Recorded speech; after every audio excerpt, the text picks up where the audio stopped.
Hola muchachos, ¿cómo están? Nuevamente bienvenidos a la materia de vías 2. Vamos a empezar con el primer tema. Como habíamos conversado en el plan de evaluación, vamos a empezar con la parte de vialidad urbana. Esa es la razón por la cual la materia se empieza por el tema 5. Debo comentarles y decirles que no tiene ningún nivel de dificultad o diferencia el hecho de que empecemos por la parte de vialidad urbana o por el tema 5 de la materia. Siempre se asume que en el orden en que va, tema 1, 2, 3, 4, se va poniendo más difícil la cosa y no funciona de esta manera en esta materia. Como ya comentamos, hay dos ítems totalmente separados. Uno es todo el tema de vialidad rural, otro es todo el tema de vialidad urbana. Evidentemente, necesitan todo lo mismo que aprendieron en vías 1 para cualquiera de las dos situaciones que se manejen. Entonces, bueno, nada, vamos a empezar con elementos de una vialidad urbana, que es el tema 5. Deben saber que los componentes del sistema vial, realmente de una vialidad, valga la aclaratoria, de una vialidad urbana, está formado por tres cosas principales o tres características principales. La primera son los componentes del tráfico, que los vamos a ver un poquito más adelante, y son todas las, digamos, los elementos que interactúan de manera directa con la vía. De segundo vamos a tener el diseño geométrico, que ustedes los van a aprender en dos partes. La primera parte ya la aprendieron en vías 1, que a pesar de que, cónchale profe, pero yo aprendí de vialidad rural. Yo aprendí la velocidad de proyecto de una vialidad rural, yo aprendí lo que fueron las curvas o los tipos de curvas, circular simple, compuesta, todo eso de una vialidad rural. Básicamente es lo mismo, lo único es que vamos a entrar a tablas distintas y los parámetros van a cambiar un poco, pero técnicamente es la misma información y el mismo concepto, se parte del mismo concepto. La otra parte del diseño geométrico que ustedes van a aprender es la parte del elemento vertical, y eso lo van a aprender aquí en vías 2. Por último, tenemos la señalización de marcación, que como no sé si recuerdan un poquito del plan de evaluación, también lo van a aprender aquí en vías 2, y es el tema 9. Entonces, como estábamos hablando del componente del tráfico, aquí tenemos a 5 componentes principales: el conductor, el peatón, el ciclista, que se dan cuenta son elementos humanos. Tenemos cuarto, que es la vía, que entra un poquito dentro de lo que es el diseño geométrico, y también el vehículo, que es el elemento que ustedes van a utilizar para poder transportarse, y es lo que va a crear, digamos, el problema, por así decirlo. Cuando pasamos, fíjense que lo que veníamos hablando, tenemos el elemento humano, que se va a dividir en dos categorías: el elemento humano activo y el elemento humano pasivo. El elemento humano activo va a venir dado puede ser cualquiera de estas tres situaciones: el conductor, el ciclista y motociclista, y el peatón. ¿Por qué? Porque ellos tienen, digamos, la potestad de hacer algo. Es decir, si usted va conduciendo, usted puede decidir frenar de repente y causarle un daño a otra persona, o puede pasarle por encima, o puede chocar, o sea, tiene una acción. De igual forma el ciclista y el motociclista. ¿Por qué? Porque el ciclista y el motociclista se puede comer la luz de un semáforo, puede tomar decisiones que influyen sobre el vehículo o sobre la situación que está pasando. Profe, pero el peatón no lleva un vehículo, ¿qué pasa? Sí, sin embargo hemos visto también que hay una luz, por ejemplo, un semáforo de peatón, hay una luz roja, se ve que la persona no viene nadie y se lanza, y resulta que viene saliendo un carro, venía una motocicleta que también, bueno, no sé, se está comiendo la luz, etcétera, etcétera, y ese peatón está generando una acción. O sea, él puede tomar la decisión de correr o de frenarse, de pararse, de tirarse. O sea, él puede tomar una decisión, y cuando esa persona toma la decisión, lo llamamos que es activo, es un elemento humano activo. Por otra parte, tenemos un elemento humano pasivo, y es el pasajero. No importa si el pasajero va en un carro, si el pasajero va en una motocicleta, él no tiene la decisión, porque si el carro va a 80 km por hora y pierde los frenos, el pasajero no puede hacer nada, simplemente, bueno, abrocharse más duro el cinturón, agarrarse, etcétera, etcétera. Pero él como tal no puede realizar ninguna acción sobre el vehículo para poder detenerlo. Es importante ciertas características, o nuestro principal, vamos a enfocarnos aquí en este momento, es en el conductor, que es, digamos, la persona que influye de manera más directa. ¿Sí? El conductor tiene características, como hablamos aquí, físicas y mentales, que van a influir. En las características físicas tenemos la vista del conductor y tenemos las sensaciones. En la vista del conductor vamos a hablar de la agudeza visual estática, la agudeza visual dinámica y el campo visual. Ese campo visual lo vamos a ver un poquito más adelante. Y en las características mentales vamos a ver el tiempo de reacción y vamos a ver los conocimientos, actitudes y destrezas. Porque recuerden que siempre es importante que la persona tenga conocimiento. Si la persona no sabe qué significa una luz roja, pues de nada sirve que tenga el semáforo, que esté manejando el carro, porque él no se va a detener. Entonces igual va, digamos, a generar un inconveniente. Las características más importantes que yo considero que se tienen que estudiar del conductor son tiempo de percepción y reacción, ¿verdad? Porque eso varía de acuerdo a la edad, si está fatigado o no, por el consumo de alcohol o de drogas. Una persona que está bajo un consumo de alcohol, evidentemente su reacción va a ser mucho más lenta ante una situación. La agudeza visual, ¿sí? Los límites de la visión, se dice o se ha estudiado que por cada década después de los 25 años, los conductores necesitan en la noche el doble de la luminosidad para recibir la información visual. Es decir, más o menos que a la edad de 75 años los conductores necesitarían 32 veces la luminosidad que requerían a los 25. Y pues evidentemente estamos hablando de la luminosidad del vehículo, de las zonas, o sea, del diseño geométrico como tal, de la sección transversal y de ese tipo de cosas. La actitud psicológica es bastante importante, aunque no se crea, porque una persona que evidentemente no está en sus 5 sentidos, por así decirlo, puede causar un problema, ¿no? Puede tener la decisión de lastimar a alguien, etcétera, etcétera.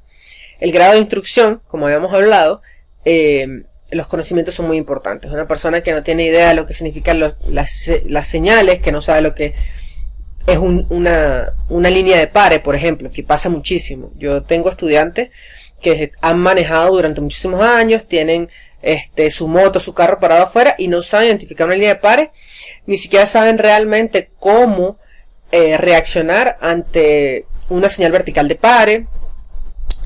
Porque pues nosotros no tenemos, digamos, aquí en el país esa costumbre, ¿no?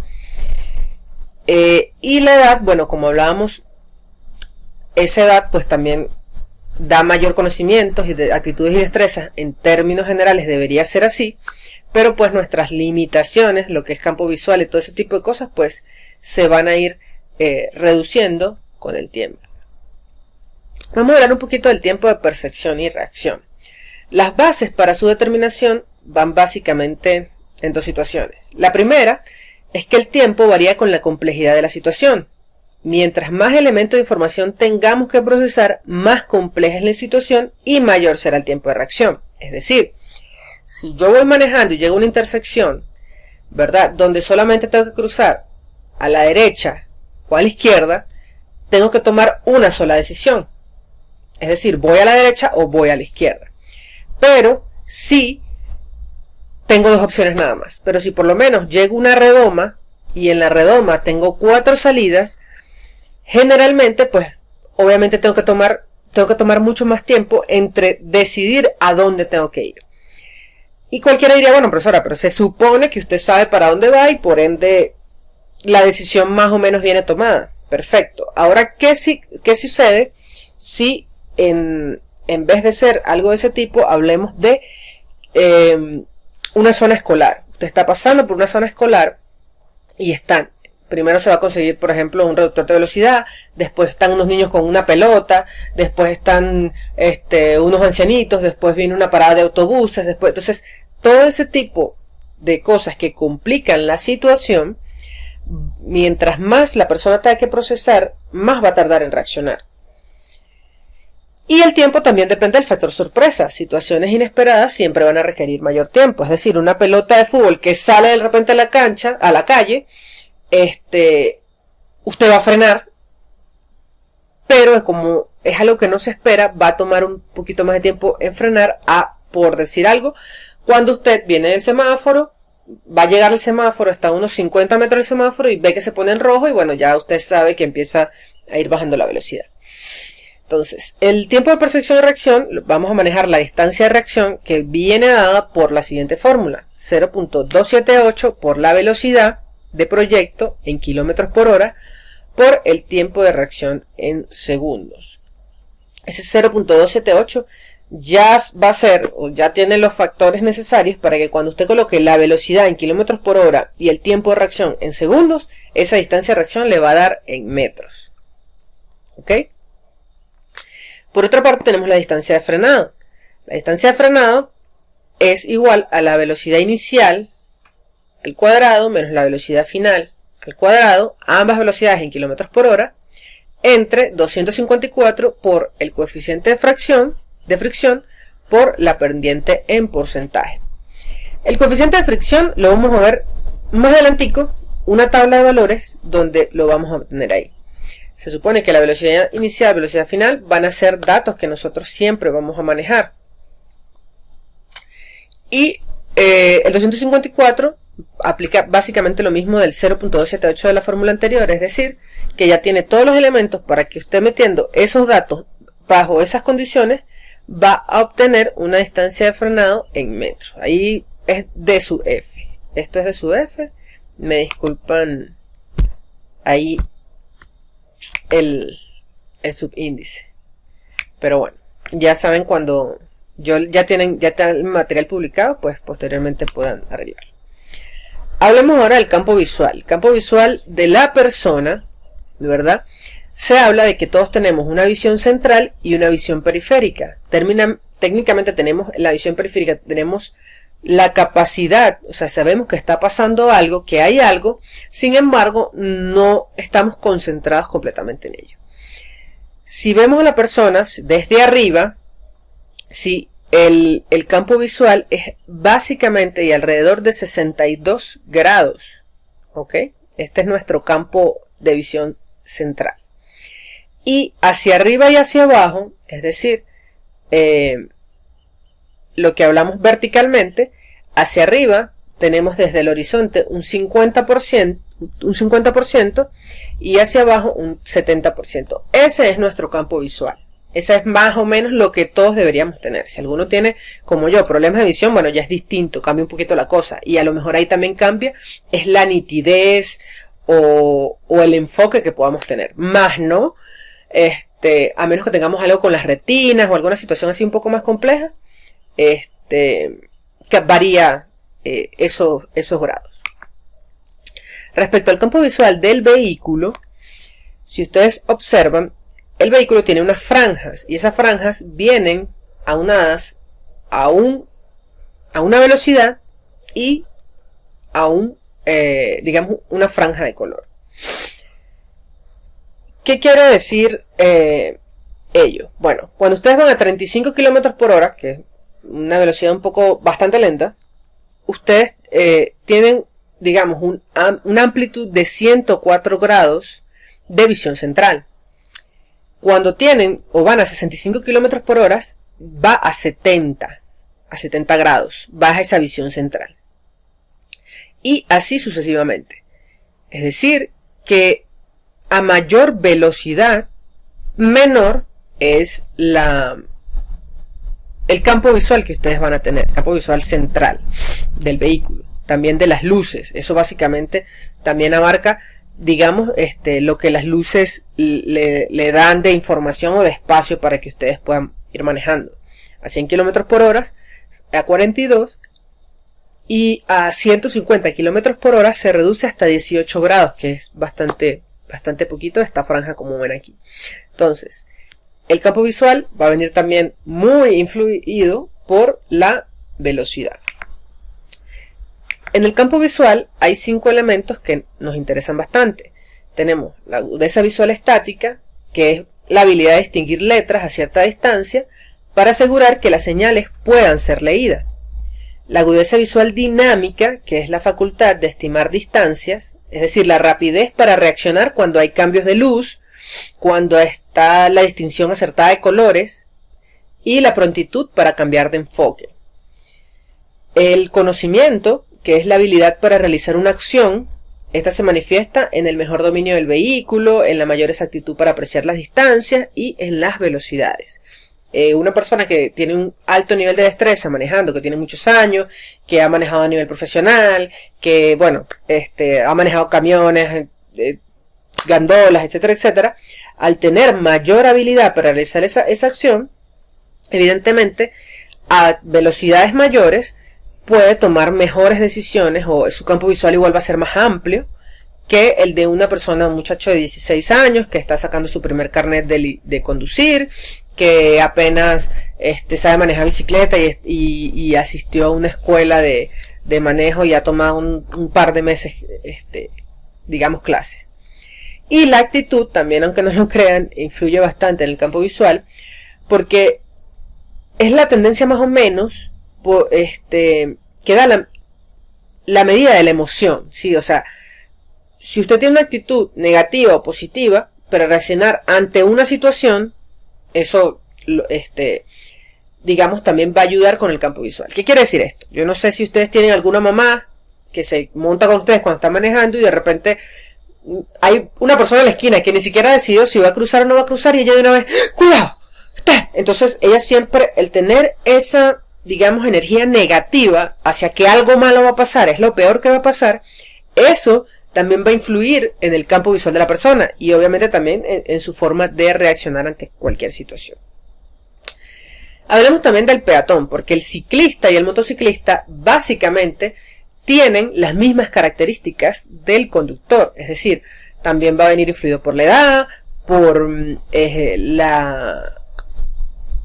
la fatiga, el consumo, el conocimiento de las leyes, la destreza, la habilidad. O sea, el conductor y el ciclista, el motociclista manejan básicamente las mismas condiciones.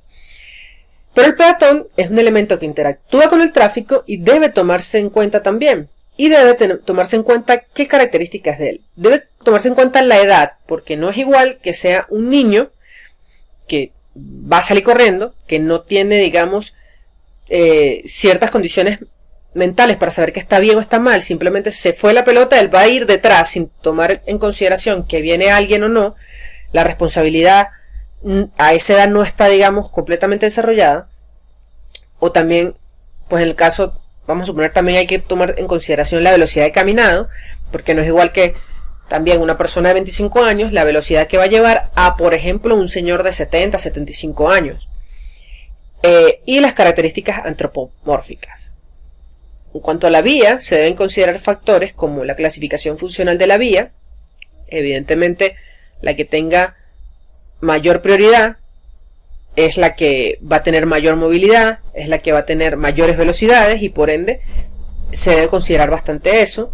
La sección transversal no es igual que una vía 2 canales, una vía 4 canales, una vía 6 canales, una vía de un solo canal. Y la velocidad de proyecto, porque evidentemente eso va a permitir que usted coloque pues la señalización de marcación correspondiente y si se puede o no se puede hacer. Diferencia entre el motociclista y el ciclista.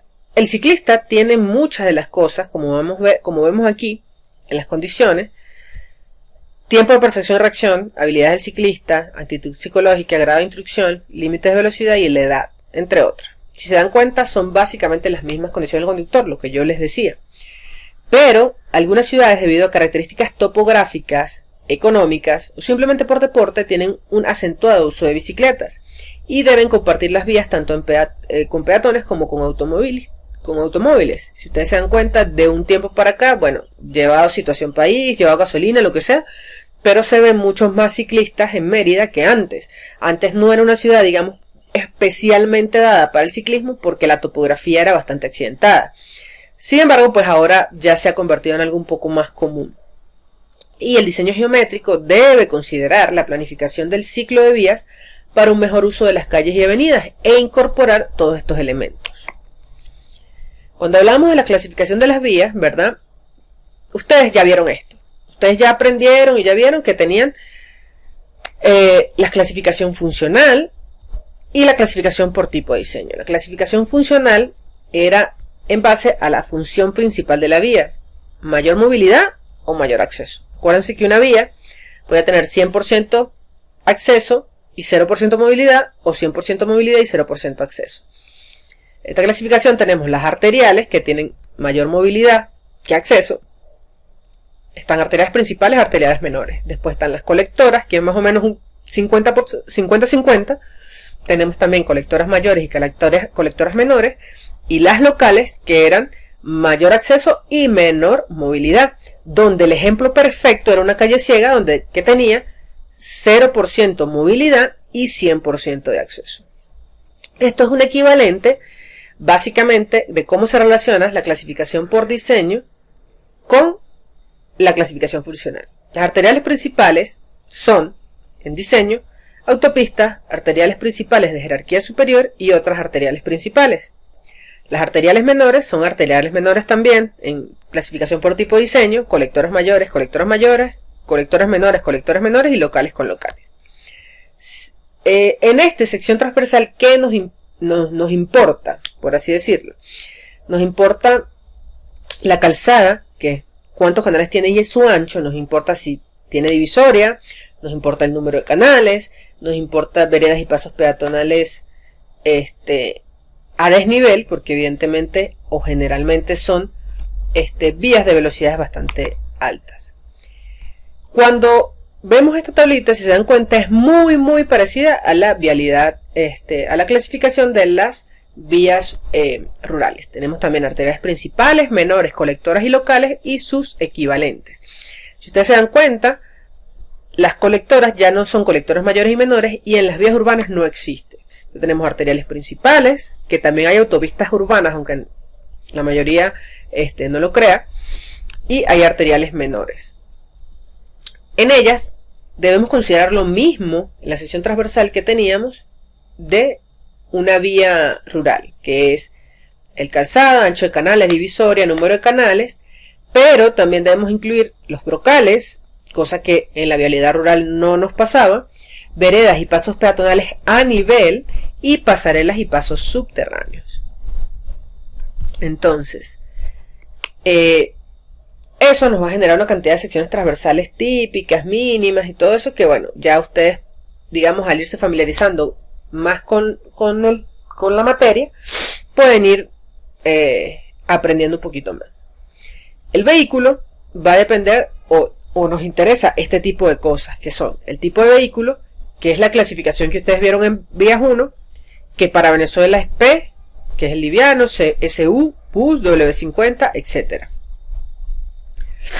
Ahí vamos para el vehículo, tenemos esta tablita, ¿sí? Donde esta tablita que ustedes vieron de la AASHTO en vías 1, aquí tenemos la descripción del vehículo o el tipo de vehículo, tenemos el símbolo, ¿ok? Aquí obviamente hay mucho más porque le estoy diciendo que es de la AASHTO, la norma venezolana, PSU, bus, W12, W15,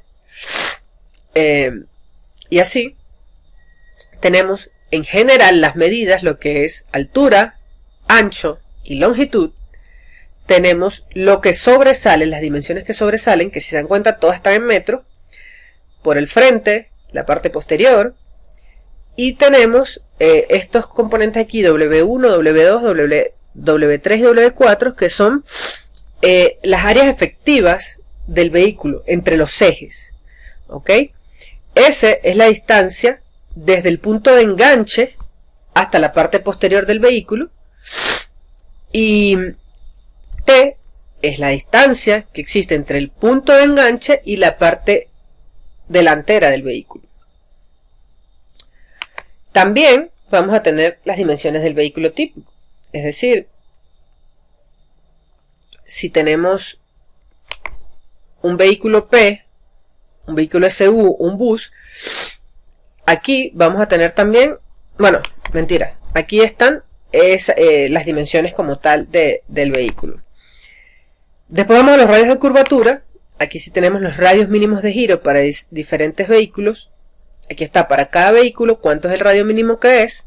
Sin embargo, existen unas plantillas que, de acuerdo a las medidas de vehículo, ustedes pueden utilizar de acuerdo al giro que van a realizar, es decir, a cuántos grados se necesita obviamente un radio de giro distinto y en muchos casos mayor. Estas plantillas están disponibles en la norma venezolana y también en la norma AASHTO.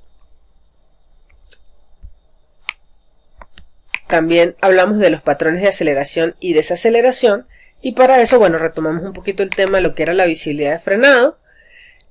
No sé si se dan cuenta de estas dos formulitas, si les parece conocida. Tenemos, aquí se llama visibilidad de frenado segura, pero esta era la distancia de reacción y esta era la distancia de frenado. Y aquí está la tablita que les comenté en su momento. De acuerdo a la velocidad van a tener un coeficiente de fricción.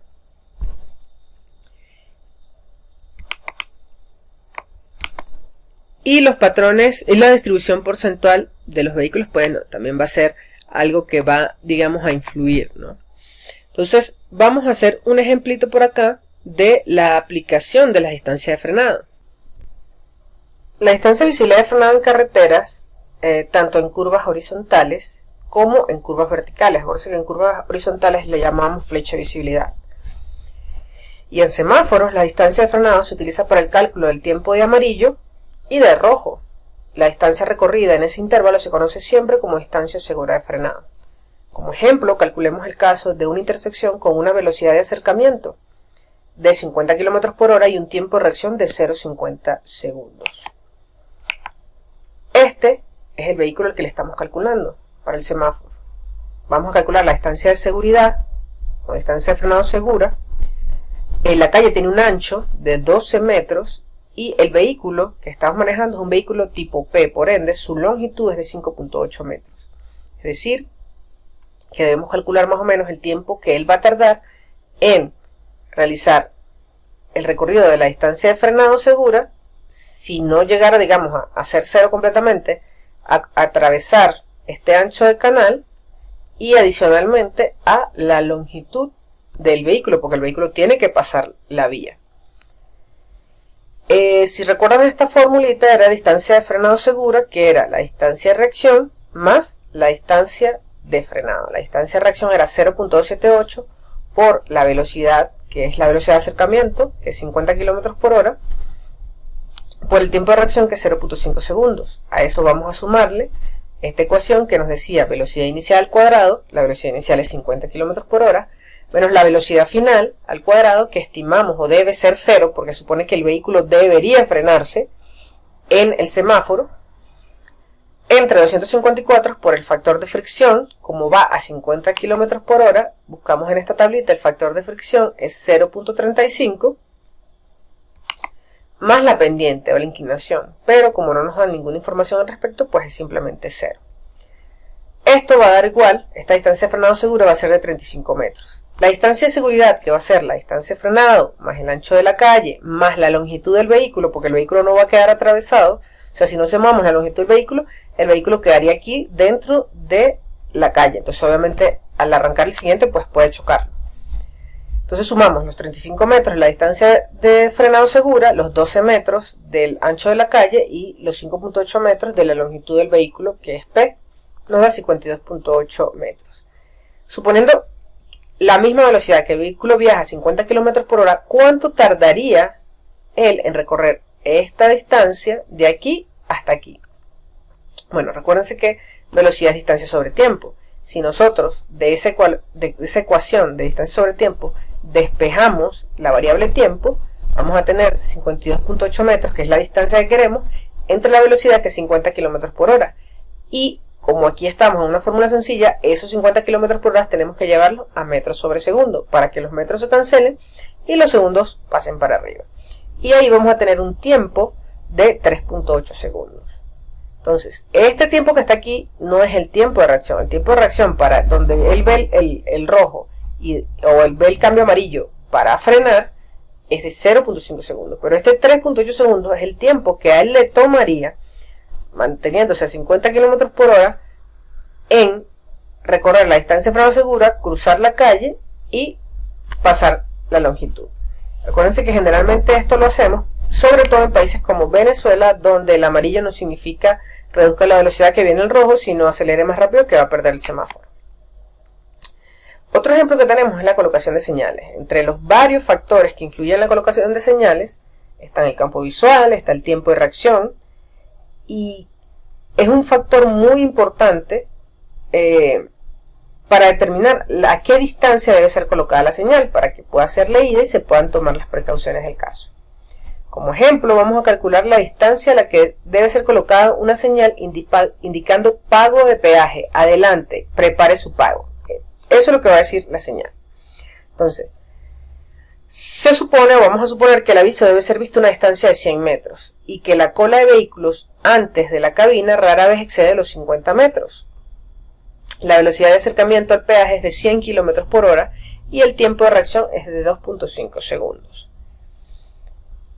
Vamos a aplicar la misma formulita. Si se dan cuenta, la distancia de distancia de frenado segura es la distancia de reacción, que es 0.78 por la velocidad de 100 km por hora, ¿verdad? Que es la velocidad de acercamiento, por el tiempo de reacción, que es 2.5 segundos, más la velocidad inicial al cuadrado, que va a ser 100 km por hora, repetimos, la velocidad de acercamiento, menos 0 al cuadrado, que es la velocidad final, porque se supone que él se va a detener a pagar, entre 254 por el factor de fricción, que regresamos otra vez a la tablita, que para 100 km por hora es 0.29, y le vamos a sumar la inclinación, que va a ser 0. Esto nos da 205.26 metros. Vamos a redondear a 205 metros y la distancia requerida va a ser los 205 metros más, ojo, más, fíjense que dice, la cola de vehículos antes de la cabina rara vez excede los 50 metros. Entonces, como rara vez lo excede, por eso redondeamos a 205, porque si dijera, la cola de los vehículos siempre excede los 50 metros, pues no nos estamos cuidando nada. O sea, el carro puede llegar a impactar al último vehículo, pero como rara vez lo excede, entonces podemos redondear a 205, sumamos los 50 y vamos a tener 255 metros, es la distancia requerida. Se supone que el aviso debe ser visto a una distancia de 100 metros, entonces la distancia a la cual se va a colocar la señal es 255 metros, que es la distancia, o sea, todo lo que él va a hacer para poder aplicar los frenos y realizar el detenimiento que debe, menos los 100 metros a los que debe ser visto. Nos da 155 metros antes de la cabina. Esa distancia es que se tiene que poner. Es decir, ¿por qué, profe, restamos los 100 metros? Bueno, se supone que cuando la distancia, el aviso se puede ver a 100 metros, ahí él inicia su frenado. Esos 100 metros los recorres, más los 155 metros que están antes de la cabina, son los 255 metros que se requieren para que la distancia, para que él frene de manera segura. Esa es la razón. No es que, bueno, como la distancia requerida es 255, van a colocar a 255 metros antes de la cabina, porque si él está viendo a la distancia a 100 metros, va a ser 355. Es decir, que él se va a parar, va a detener 100 metros adicionales que no se necesitan. Esta formulita también sirve para la investigación de accidente. Midiendo las marcas de frenados dejadas por los vehículos en un accidente, es posible estimar la velocidad a la cual ocurrió la colisión. Cuando hay un choque o una cuestión bastante fea, las personas murieron, no se sabe qué ocurrió, pues las marcas de los frenos siempre funcionan para poder determinar ese tipo de información. Entonces, consideremos el caso de un vehículo que choca la baranda de un puente. Por las condiciones en que quedó el carro, se estima que el choque ocurrió a una velocidad de 25 km por hora. Tenemos una velocidad final. Las marcas de frenado medidas sobre el pavimento fueron de 30 metros. El coeficiente del pavimento para las condiciones en el momento de la colisión fue de F igual a 0.35. Fíjense que nos están dando un factor de fricción de acuerdo al material del pavimento, no de acuerdo a la velocidad. Y la carretera tiene un hombrillo de grava de 0.50. Y se midió una huella de frenado de 60 metros. Estime la velocidad inicial del vehículo. Fíjense. Como las huellas sobre el pavimento se marcan a partir del momento en que se aplican los frenos, en este problema no se toma en cuenta tiempo de percepción y reacción. ¿Por qué? Porque, pues, todo lo que pasó antes de que él aplicara el freno corresponde a eso, y eso no nos interesa en este momento. Conocemos dos distancias de frenado, que son los 30 metros sobre el pavimento de la calzada y los 60 metros sobre el garranzón del hombrillo. Él pasó por esas dos cosas antes de colisionar. Y ambas huellas tienen velocidad inicial y velocidad final. La única velocidad que conocemos es la estimada en el momento de la colisión, que es de 25 km por hora. Es decir, lo último. El último golpe, ¿verdad?, que se midió. Entonces, tenemos en grava, que fue primero del pavimento, saltó al hombrillo y del hombrillo colisionó contra la baranda. Entonces, tenemos el de la grava. La distancia final de la grava, si se dan cuenta, solamente manejo la ecuación de distancia de frenado. No tengo aquí distancia de reacción ni de percepción, porque de nuevo, lo que nos interesa es el momento en que se aplicó el freno. Y ya cuando la persona aplica el freno, ya pensó, ya reaccionó, ya todo. Entonces tenemos velocidad inicial menos velocidad final cuadrado entre 254 por el factor de fricción más o menos la inclinación. La distancia de frenado fue de 60 metros. La velocidad inicial no la conocemos. La velocidad final fue los 25 a lo que fue el momento de la colisión. Entre 254 por el factor de fricción, que es 0,50 para la grava. Les recuerdo aquí que decía que para la grava F era 0,50.